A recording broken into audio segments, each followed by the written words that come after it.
राम जय श्री बालाजी। मैं स्वामी बालमुकुंदाचार्य महाराज उन लोगों से ये कह देना चाहता हूँ जो निरंतर मुझे धमकियां दे रहे हैं।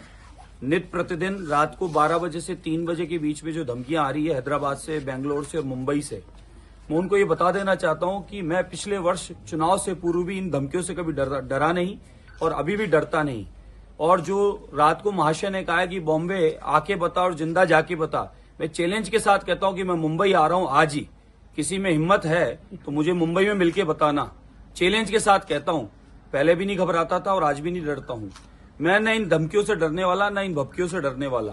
मैं निरंतर मुखर होकर पूर्व में कहता रहा हूं कि जमीनों पर कब्जा करने का काम, लैंड जिहाद का काम, वक्फ बोर्ड के बोर्ड लगाकर सनातनियों की जमीन कब्जा करने का काम, सरकारी भूमियों पर कब्जा करने का काम और मठ मंदिरों को, इन स्थानों को खंडित करके आज भी तोड़ के कब्जा करने का काम, वो पहले भी नहीं आवाज उठाता रहा हूं इसके लिए और अभी उठाऊंगा और कतई नहीं करने दूंगा।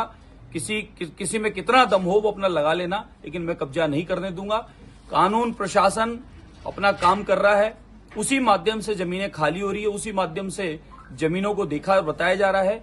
लेकिन कुछ लोग ये चाहते हैं धमकियों के माध्यम से कि मैं रुक जाऊं, यहीं ठहर जाऊं और ये जमीनों का जो कब्जे का काम चल रहा है इसकी आवाज उठाना बंद कर दूं। तो ऐसा नहीं होने वाला। निरंतर इन बातों पर मैं बोलता रहूंगा। सनातनी हूं, देश का विकास और तिरंगा दोनों साथ चल रहा है। पूरी दुनिया में तिरंगे का मान सम्मान विश्व गुरु के रूप में, सनातन के रूप में बढ़ता जा रहा है। आदरणीय मोदी जी के नेतृत्व में ऐतिहासिक विकास पूरे देश का हो रहा है। सबका साथ और विश्वास जीतकर सबके प्रयास के साथ विकास हो रहा है। लेकिन कुछ लोगों को ये पच नहीं रहा कि देश आज सामूहिक रूप से एक परिवार की तरह सामूहिक रूप से विकास की ओर बढ़ रहा है आदरणीय मोदी जी के नेतृत्व में। लेकिन इसका अर्थ ये नहीं है कि कुछ लोग यहाँ जिहाद स्वभाव के लोग या जमीनों को कब्जा लेंगे और जमीनों को कब्जा करके और उसको दुरुपयोग करेंगे, वो कभी भी नहीं होने दूंगा। और पहले भी मैं इस बात पर बोलता रहा हूं, आज भी बोला हूं, मैं धमकियों से नहीं घबराने वाला। हैदराबाद से जो धमकियां आ रही है कि हैदराबाद आके बताना, लखनऊ से आ रही है लखनऊ आके बताना, और सीरिया से आई और अब बॉम्बे से आई, तो मैं तो निरंतर भ्रमण करने वाला व्यक्ति हूं। रोज भ्रमण करता हूं, धार्मिक आध्यात्मिक पुरुष, रोज आना जाना मेरा काम है। इस प्रकार की धमकियों से मैं रुकने वाला, न मैं बोलने से रुकने वाला, न मैं काम करने से रुकने वाला।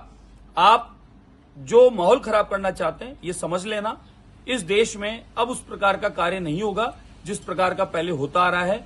और ये तय हो चुका था कि आप हम सब देश का बंटवारा हुआ शांतिपूर्वक, प्रेम पूर्वक यहाँ इस देश में सामूहिक रहकर और पूरे देश के विकास में योगदान करेंगे। उसमें हम सबको सहयोग करना है। आदरणीय मोदी जी के नेतृत्व में जो काम हो रहा है उसमें सहभागी बनना है, न कि इस प्रकार के कार्य करके और माहौल खराब करने का काम करना है या जमीनें कब्जा करके उसका दुरुपयोग करके और लैंड जिहाद करना है। इन कामों में जो संलग्न है वो तैयारी रहे कि सलाखों के पीछे जाएंगे, जमीनें कब्जा नहीं होने देंगे।